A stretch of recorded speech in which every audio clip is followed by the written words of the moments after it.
Thank you very much for joining this TDL webinar, which is NIS2 and DORA, A Tale of Two Instruments. Before we start, for those of you who are not familiar with TDL, my name is David Goodman. I'm a consultant and director with Trust in Digital Life. And a few words about the association. We are a not-for-profit association of members.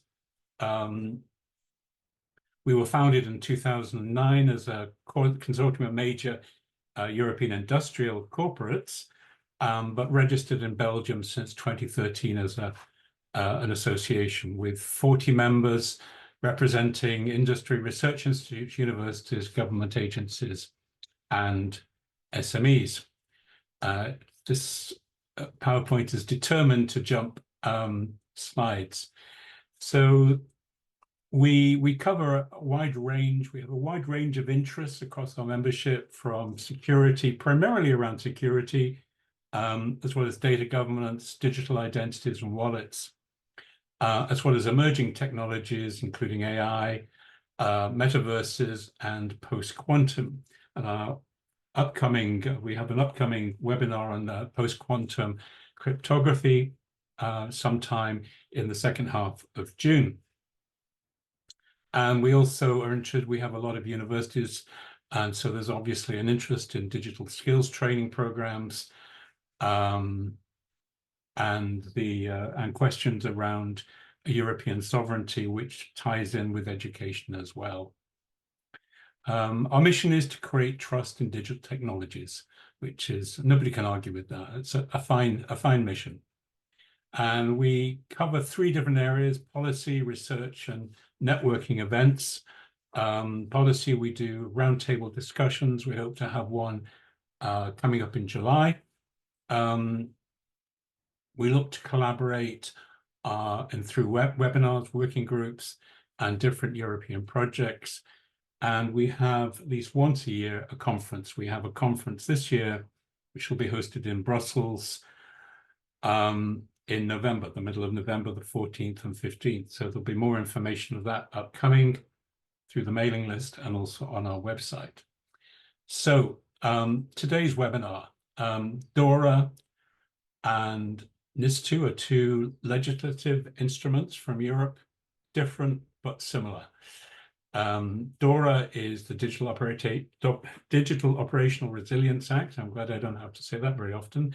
And NIS2, which many people will be familiar with, came into force last year and is modernization of the previous NIS directive that came out about 8-9 years ago. So we're going to hear more about this. I'm not going to steal the thunder of our speaker. And our speaker, we're very pleased to have with us.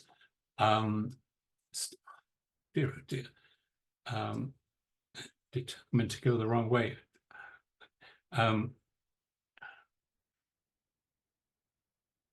Very pleased to have with us today Steve Purser, who has had 30 years of experience in various forms of cybersecurity across the world. Graduated in the UK as an undergraduate, postgraduate, worked for Logica in the UK and Belgium. But most people will be familiar with the work that he did as head of operations at NIS2, where he was head of operations from 2008 to 2021, and later held the post of CTO and policy advisor to the executive director. We're very pleased that he's working with us now and is going to be giving this presentation. We were having a slight glitch, so I will be showing Steve's presentation. Ask me to when to switch slides.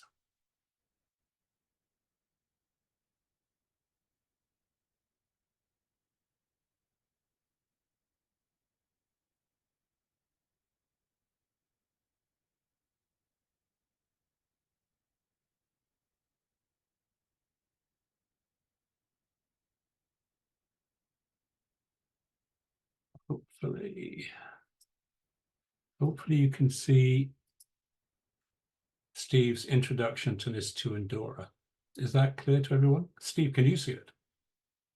I can see it fine, David. Thank you. Yeah. Excellent. Well, with that, I hand over to Steve. If you have any questions, we'll obviously take questions at the end. But if you want to put questions in the chat, we can try and deal with them, or I can look at them as we're going through the presentation, and then we can take them when Steve has wrapped up his presentation. So with that, over to you, Steve, and an introduction to NIS2 and DORA. Thank you very much, David. Good afternoon, everybody. And thank you to TDL for giving me the chance to present this to you. So NIS2 and DORA are two very heavy legal instruments. So in the time we've got, we can only really touch the surface. But what I want to do today is to show you some of the similarities, show you what it's all about, what they're trying to achieve, and then at the end to give you some practical tips on how you might deal with these things. So next slide, please, David.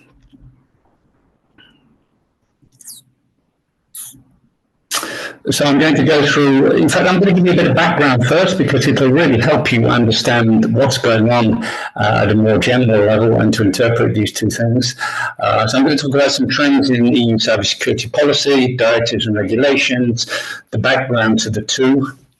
I think it's switched back again. Yeah.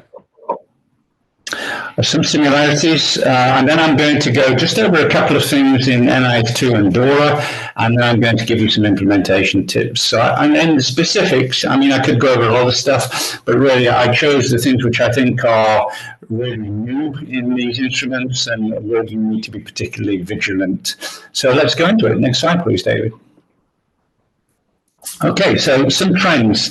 I think it's really worth looking at this and understanding it. So cybersecurity legislation is on the increase globally. I think you probably noticed that. If you haven't, it certainly is the case. It's not only the EU, it's pretty much a global phenomenon.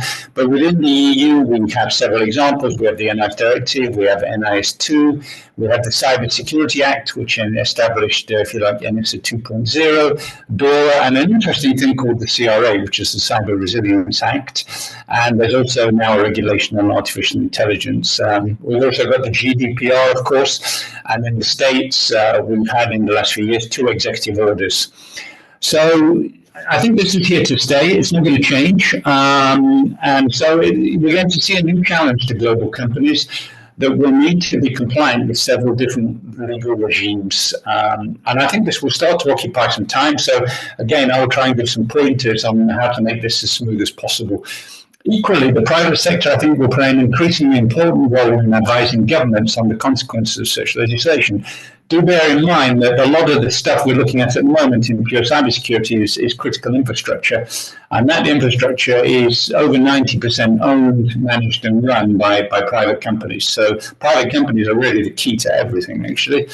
Next slide, please, David. Other things we start to see legislation referencing specific technologies. So the California Civil Code 1798, blah, blah, blah, as you can see there. It is all about the security of connected devices, IoT, brave move. But of course, you can see several challenges with an approach like this. So technology moves very quickly, whereas legal systems are brutally slow. Apart from this, a total mismatch of timeframes, technological references might become irrelevant, of course, as new techniques develop or as older ones change their nature. Definition of terms is important in legal text, but this is very difficult when you're dealing with evolving technologies. And technology-specific legislation might have unintended impacts on the market and introduce unintentional bias, and this, of course, would be a very bad thing.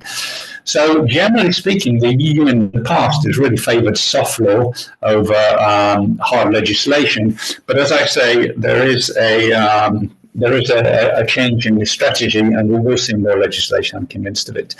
Next slide, please. And again. So some terminology. I'm assuming that you're not all specialists in EU legal framework, but that this you really need to understand.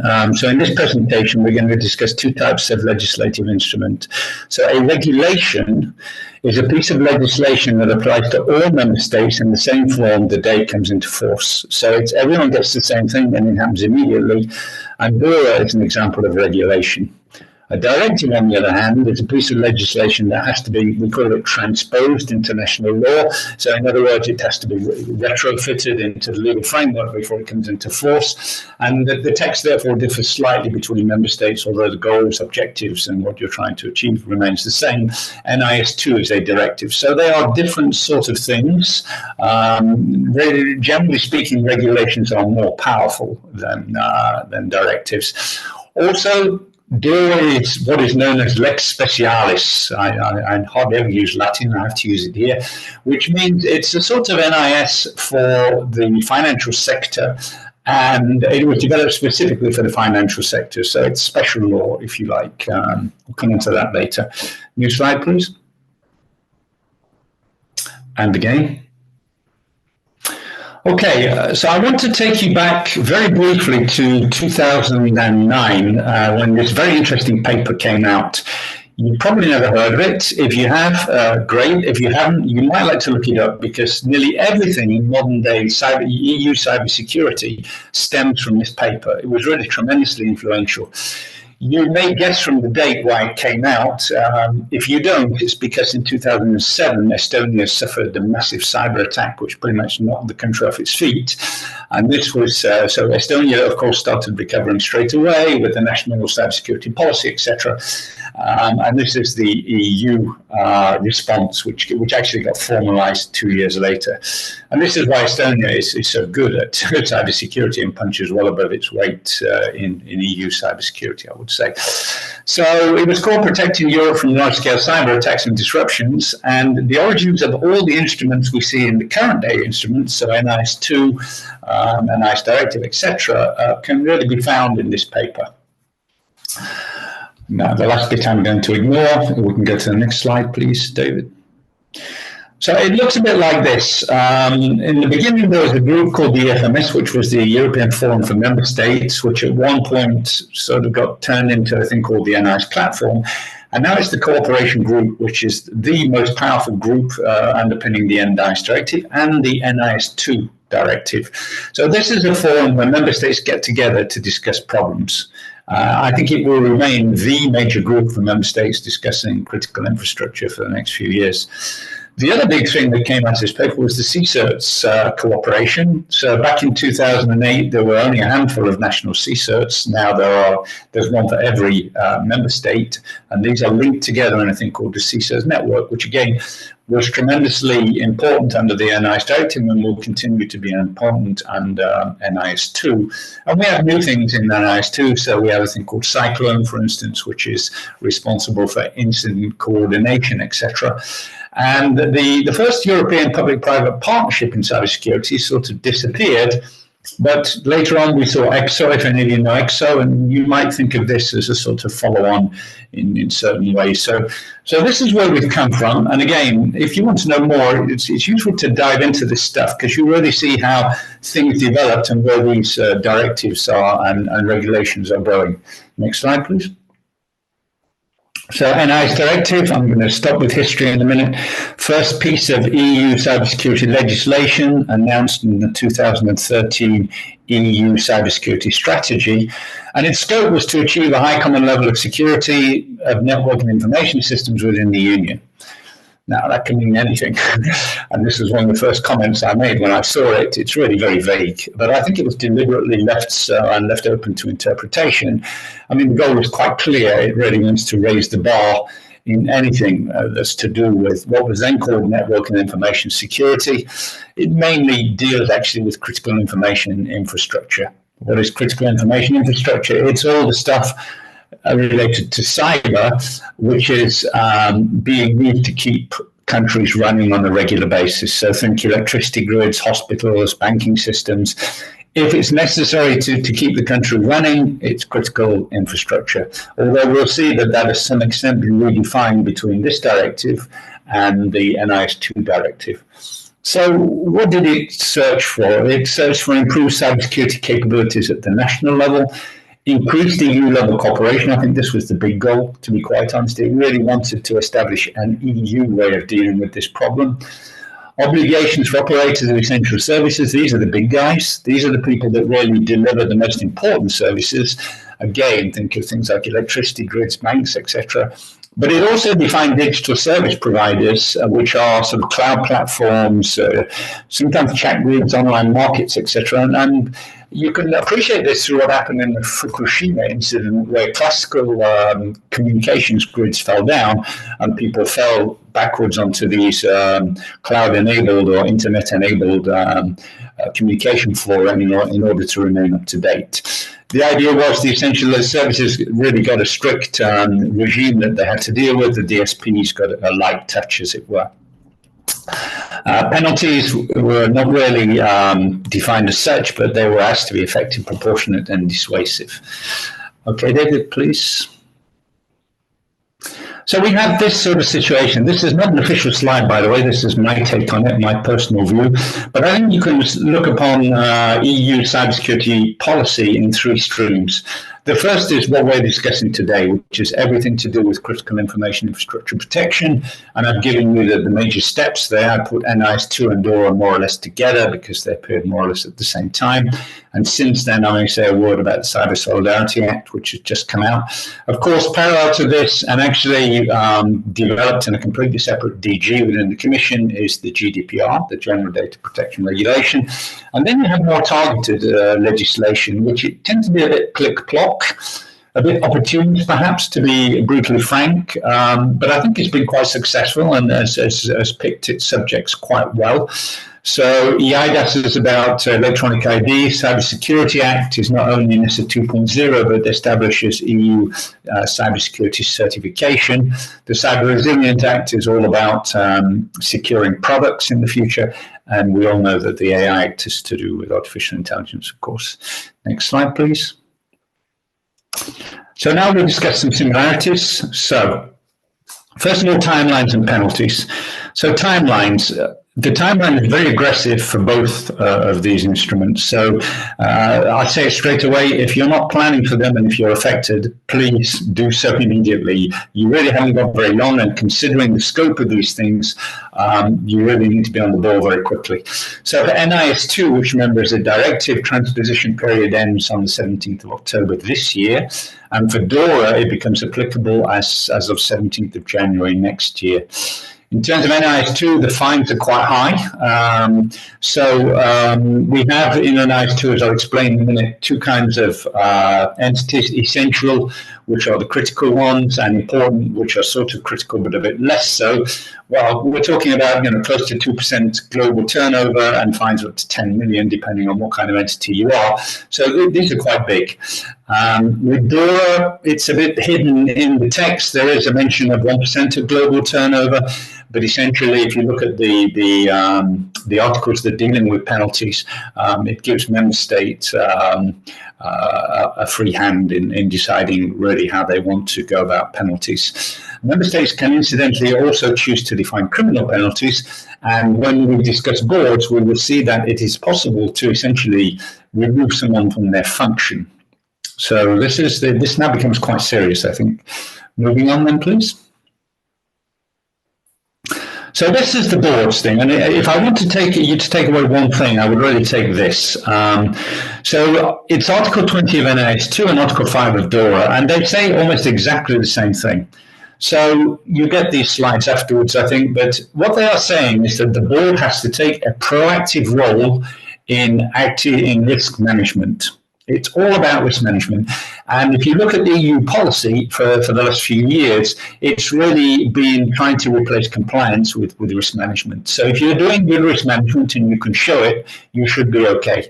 But it does say in both cases that the board itself has to be knowledgeable, they have to be trained, and they have to have a good oversight in terms of what the risks are, first of all, what the risk mitigation measures are, and how they're being applied. So it's going a lot further than any other previous instrument has done, and it's really targeting the board, saying, look, you've got to be on top of this. You can't delegate it anymore and say that you don't know about it. You've really got to be able to say, at your level, of course, you know, how you're dealing with these things and what risks are affecting your organization. So next slide, please. So hammering the point home once again, it really is all about risk management, okay? Yeah, I think I've more or less covered this, but I think both instruments use risk management to improve resilience. So resilience is a core concept here.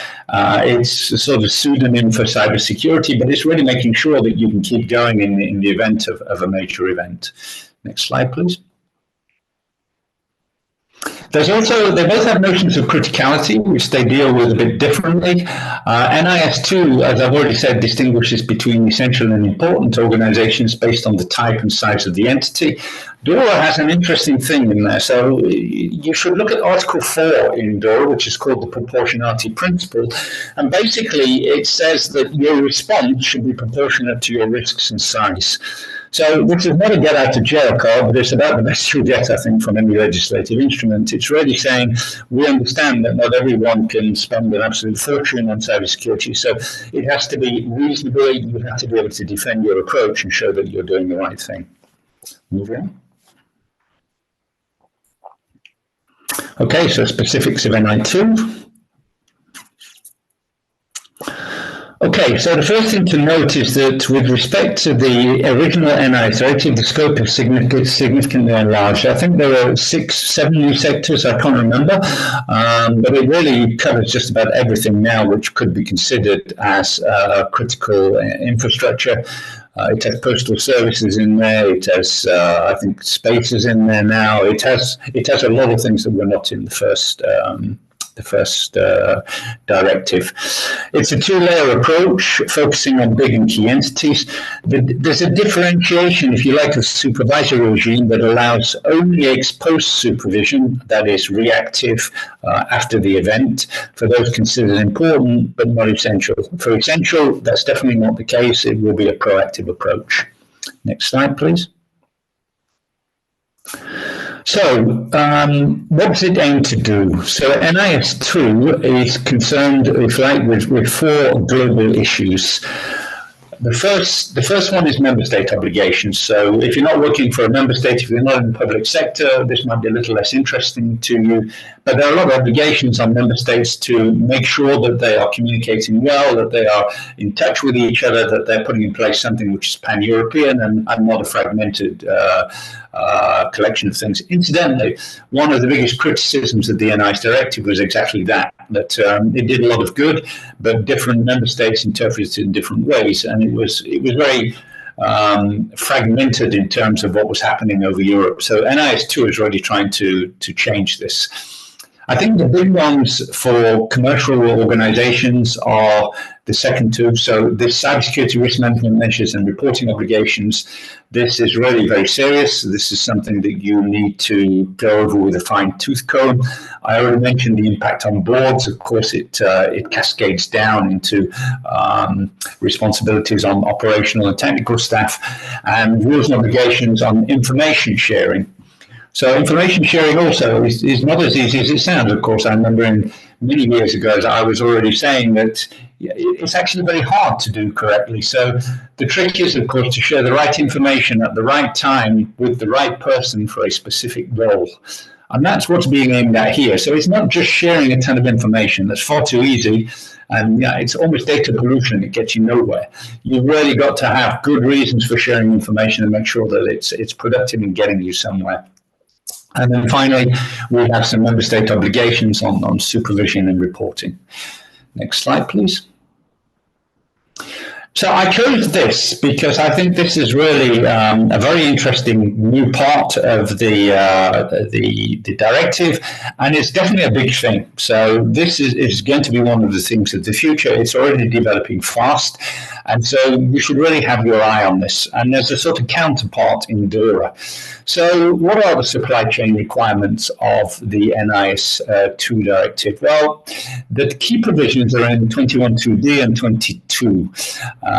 They're a bit vague actually, but enough to tell you what they're looking for. So entities will have to put in place appropriate and proportionate. Note the word proportionate here. Remember the word proportionate in DORA. Technical, operational, and organizational measures to ensure supply chain security. And Article 22 describes an EU-level supply chain risk assessment process known as coordinated security risk assessment. So this is going to allow Europe, basically the EU, to redefine the playing field if they things are not going correctly by performing a global supply chain risk assessment across Europe. This was already done for 5G. It was quite successful, and I think that's why it's been included here. Next slide, please. So you'll notice that it doesn't describe how the proposed coordinated security risk assessment should be carried out. But if you read the recitals, so the recitals are the bits right at the beginning of the document that start with whereas, and they're there to give you a sort of context, what's going on, why did we do this? There's honestly quite a lot of very interesting information in the recitals. It's worth perusing them quickly because it really helps you understand why the articles, so the instrument itself is the way it is. In this case, we've got the recital 90 that says the aim of the coordinated risk assessment is to identify per sector the critical ICT services, systems or products. Okay, we'd expect that, I think. 91 is more interesting and says that this assessment should take into account both technical and, where relevant, non-technical factors. And I think this is going to be very important, personally. I think, as has been the case ever since I can remember in security, the emphasis is always on technical things, whereas security is all about people, process, and technology. You've really got to balance these three components here. So you need to make sure that the people in the process side, and I would say here, particularly the process side, is really working correctly. So if you go ahead and read the recital, it gives you even more detail. Next slide, please. Before we go into the specifics of DORA, I will just mention one thing. There was a study done recently which showed that this is in Europe, of organizations that were contacted, I think it's something like 80% had policies in place. But it really stopped there. In terms of budget and implementation, people seem to be in the starting blocks. It's good to have papers, of course, but papers don't get you very far. So I am actually advocating a different approach. I would go into this through prototyping and learning through small examples and then do your policies. I think there's a tendency for policies to get stuck and stay where they are, but we'll come to this later. So some specifics of DORA, let's have a look at that. So, Digital Operation Resilience Act, it's there to harmonize information to communications technology risk requirements in the financial services and banking sector. It's sort of like an NIS and NIS2 for the financial sector. And a lot of the things in there were obviously inspired by the NIS directive. So, as I said, it's sector specific. It really aims to replace a proliferation of national regulatory initiatives, so fragmentation. Fragmentation is really the enemy of the EU approach to things. It's applicable to critical ICT third-party providers, and I'm going to come on to this because this is really a huge part of the instrument, including cloud service providers. And NIS2 and DORA have been aligned as part of the NIS2 Development Initiative, but I wouldn't say the alignment is perfect. So there may still be some areas where you will have to interpret things. Sorry, that's an old line there. The deadline for publication is an older slide. I apologize for that. Next slide, please. So DORA focuses on these areas. ICT risk management, this is really the big thing. ICT-related incident management, classification and reporting. Then you've got two relatively, well, not new things, but things which you may come across for the first time, which is digital operational resilience testing and managing of ICT third-party risk and information sharing arrangements. Of course, they're not new to you in the sense that you're probably doing them already, but they may be new to you in this context. So let's move on. So, digital operational resilience testing. So financial entities are now required to set up a digital operational resilience testing. Sorry, I beg your pardon.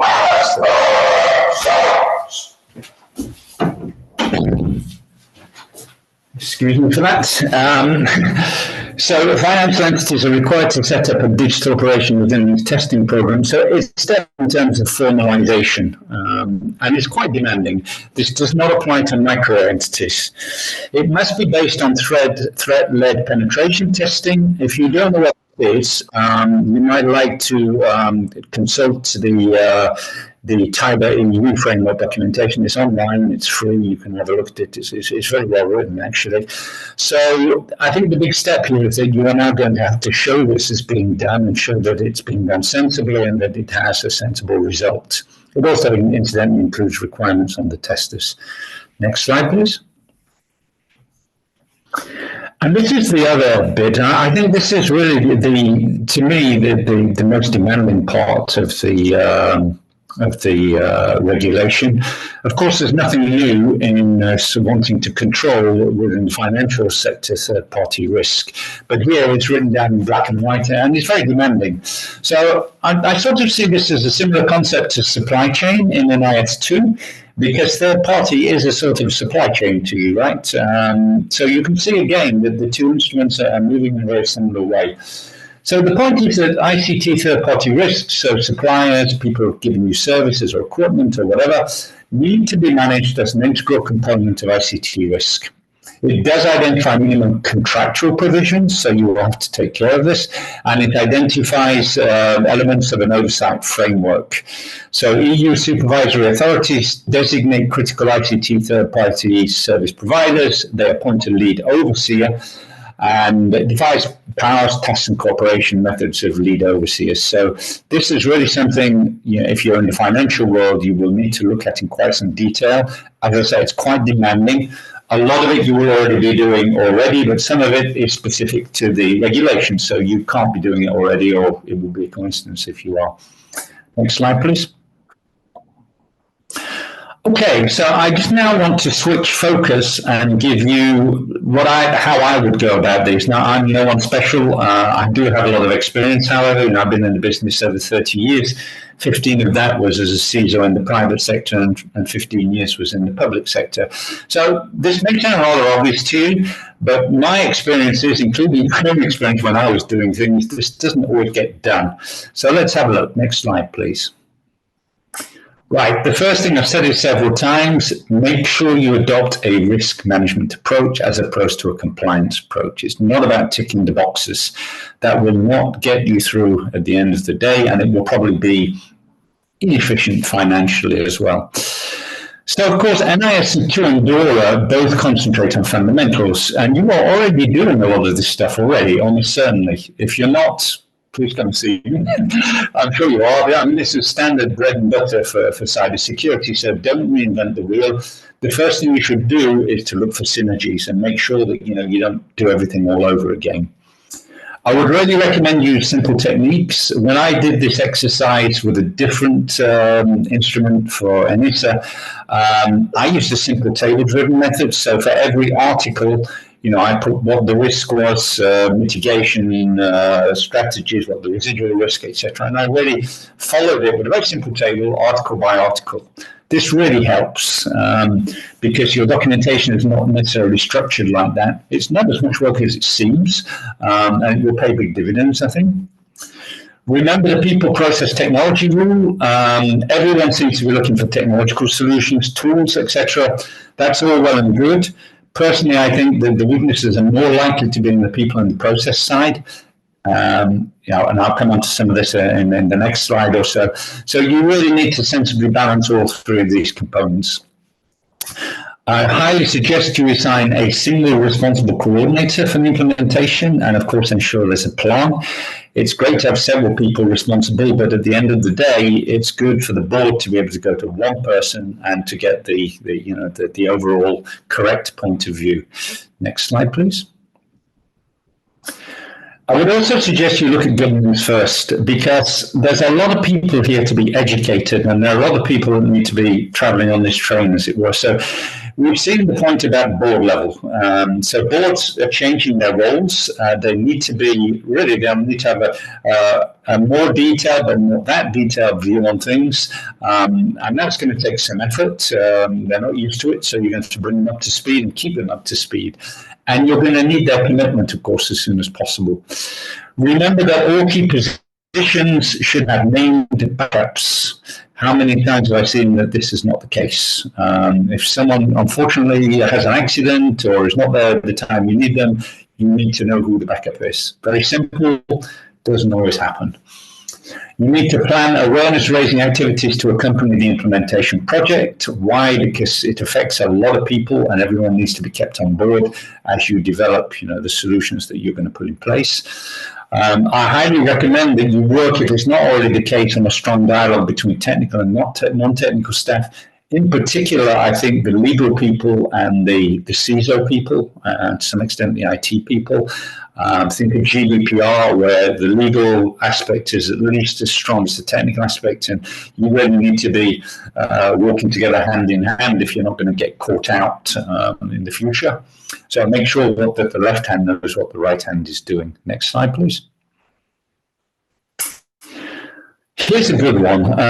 Only you know if you're doing it. Keep documentation short and sharp. And most of the people I talk to, they tell me about their procedures, and my own personal point of view is they're probably far too long in today's world. I, within NIS, for instance, tried to get procedures down to 2 to 3 pages max, because then people actually read it and they can follow it in an emergency. If you've got procedures that are 30 pages long, people might read it, but even if they can, how good is it going to be in an emergency, right? So the other thing, of course, is staff need to know where to find it. And again, my experience is it's constant effort to keep reminding staff where to find things, especially if you're in an emergency situation. So that this is one to keep an eye on. And finally, test your processes. Testing is great. Documents are fine, tests are better. Consider both planned and unplanned tests. They don't have to be particularly far-reaching or onerous, but you learn a lot from tests, and it's much better to do the tests yourself and learn the lessons internally than have auditors come in and do the tests for you and put rather than nasty timescales and plans on you, which you then have to comply with. Of course, in doing such tests, you need to learn from what went wrong and to implement improvements. So I know this all seems rather basic, right? And you're probably thinking, why is this guy saying this kind of stuff to me? But I made these mistakes. So I assume other people do too. It's actually very hard to work as a CISO these days, or wherever you are in the hierarchy, and to do this stuff, because there are so many other things going on, but it's really worth it. It will pay dividends in the end. And I think that's it. Next slide should be the question slide. Yes. Thank you very much. Thank you, Steve. That was completely comprehensive, and I certainly learned a lot. So has anybody got any burning questions that they would like to ask? If you could put your hand up so I can see who it is.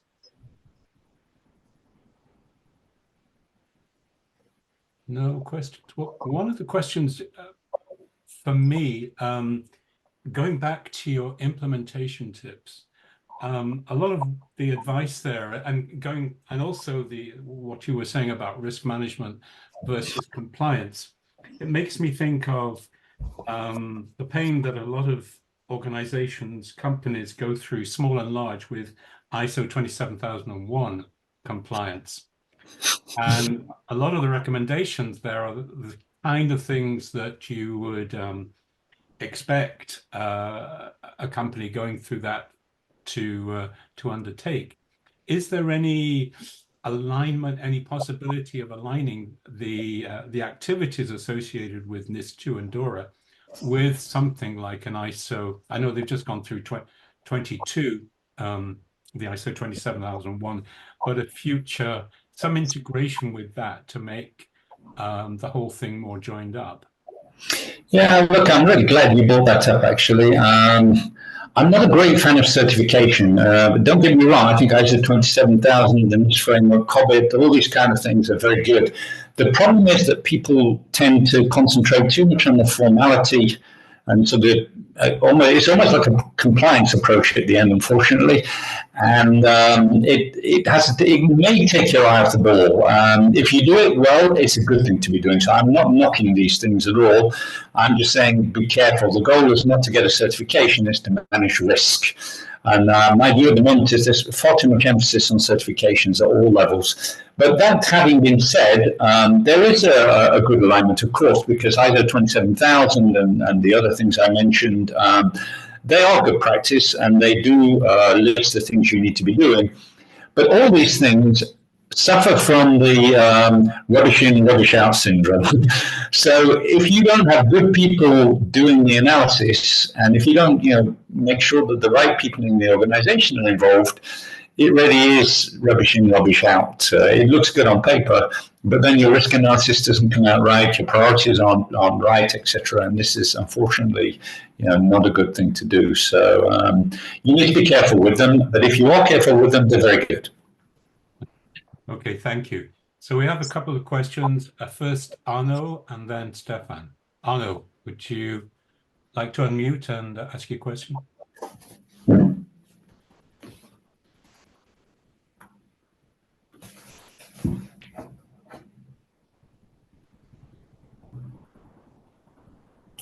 Arno, you raise your hand.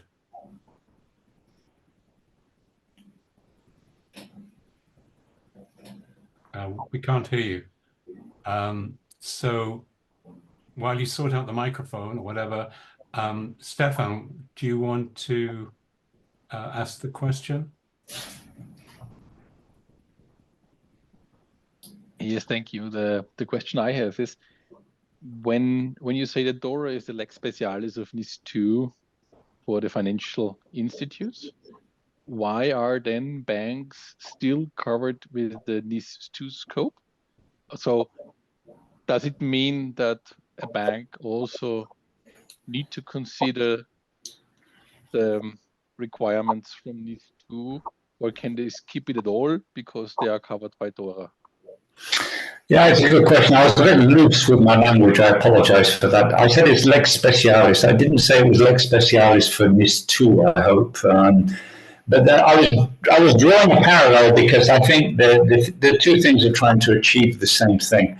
But as I did say in the presentation, the matching was not perfect. So it could be that NIS2 addresses something which DORA doesn't, and vice versa, particularly in the implementation stage when these things are interpreted. Look, my honest answer is I'm not a legal person, so I can't give you an exact answer, but I think in general, DORA will be the instrument for financial institutions. And if you're following DORA, you don't need to worry about NIS2. This is how I would say it. However, I'm not sure DORA covers all financial institutions. I think there are some, because the way in which it sets the scope is fairly wide-ranging, but there might be some that fall out of the scope. I'm thinking, for instance, of, they're deregulating the market at the moment for payments, etc. So some companies these days are more IT companies than financial companies. I'm not so sure how these fit in with things, and they may well be under NIS2. So I don't know the answer to your question. It's a very good one. The only thing I can recommend is that you get your legal people involved and see what they think. But in general, if you're in the financial sector, you can expect DORA to be the instrument. Yeah, because, for example, they have different measures in the encryption part. DORA has the requirement of data in use encryption, which is quite interesting of what is meant here actually, while in the NIS2 they have a requirement of that important data should have an end-to-end encryption, which is different. So would it mean that because there is a difference in those definitions on in a particular case, that then bank also would need to consider looking into end-to-end encryption, or would it be now in DORA I have an Article 6 and 7 say, or in the RTS saying different concepts, so that's replacing the other stuff completely? Again, excellent question. I can't answer it from a legal perspective again, but I think pragmatically, the way I would expect people to react, as long as you are mitigating the risk, I don't think that they're going to go down to that level of detail. Personally, and indeed, what is end to end? You know, is it IPsec, which is a level 3 solution? Is it something at level 5? I'm talking about the OSI protocol stack here. I mean, it's open for discussion. So that's the problem when you try to talk about technology in legal documents. So, roughly speaking, I would expect that if you are solving the problem at hand using cryptography, I don't think anyone's going to make the distinction between those two things. But please get your legal people onto it, but it'd be unusual, I think. Okay, thank you. Okay, Arno, is your microphone working now?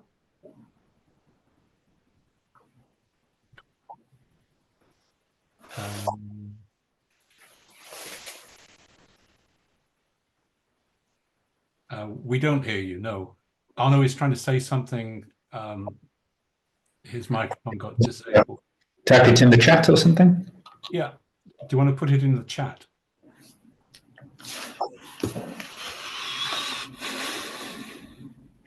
So while Arno is doing that, I had a naive question, which is NIS2 is fairly important. NIS1 was important. These are just directives. Why is NIS2 not a regulation? Probably because, if you remember, a regulation is applicable in its current form to everybody. One of the things we know, and I've always known about critical infrastructure in Europe, is that it grew up in a very heterogeneous way. In fact, when we started dealing with critical infrastructure in 2008, it was, I wouldn't say a mess, but it was really, you know, there were people using a plethora of approaches. Some were using process-based, some were using asset-based. And so, to cut a long story short, it's very hard to come up with a regulation, I think, in terms of wording that would apply to everyone immediately. That would be my guess. I don't know, but I think it's much better to allow countries some degree of flexibility in interpreting it, particularly, in fact, as we know that one of the things that came out of the review of the NIS directive was the fact that countries are so different in their levels of implementation, etc. So I think it's sort of giving the member states a break and saying, you know, we realize this is probably the best way for you to go, so let's do it like this. That would be my guess. Okay, thanks. So Arno's put his question in the chat, which is, are ICT third parties also in the scope of DORA? In NIS2, ICT suppliers are not in scope. Only entities within scope have obligations towards them. Yeah, so the answer is yes, they are in the scope of DORA, ICT third parties, and it's quite correct that they are, as far as I'm aware, at least in NIS2, they're not. Of course, the two things differ in some things. You could also, of course, say that supply chain is in NIS2, but it's not in DORA. So I think the emphasis on ICT third party suppliers is a sensible one. I used to work many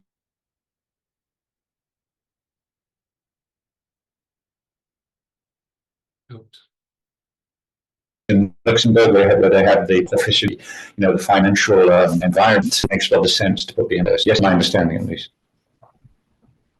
Okay. So yeah, so Anna says here that it was indeed the case with DORA. So we're in alignment there. Anyone else got any questions for Steve? Just put your hand up.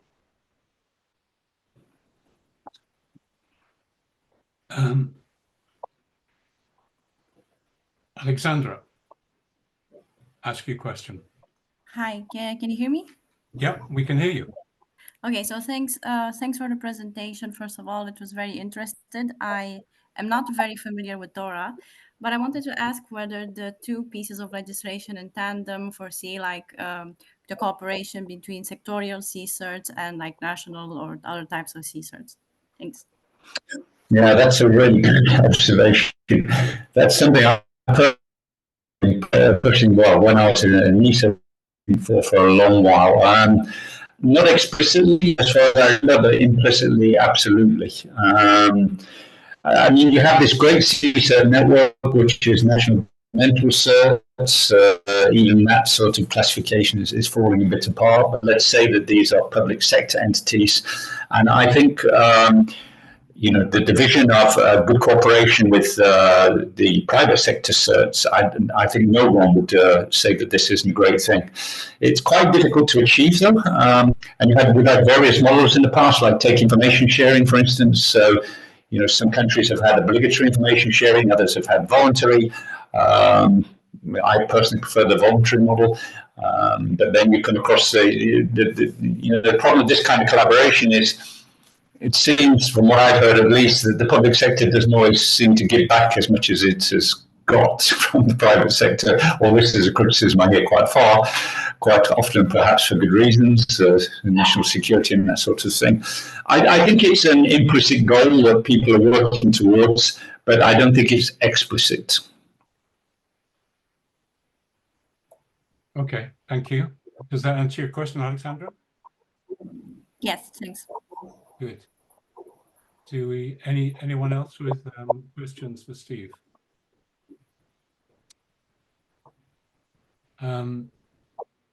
It looks like not, in which case it's getting to be time to wrap up. I'd like to thank Steve, and I'd like to thank all of you for participating in this. Agreed to make his presentation available, so it'll be on the website. And this session is also recorded, so we'll also make that available over the next few days on the TDL website. So thank you very much, Steve, for the work you put into this and for sharing your insights into the mysteries of NIS2 and DORA. A lot of people are probably familiar with NIS2, but less so with DORA.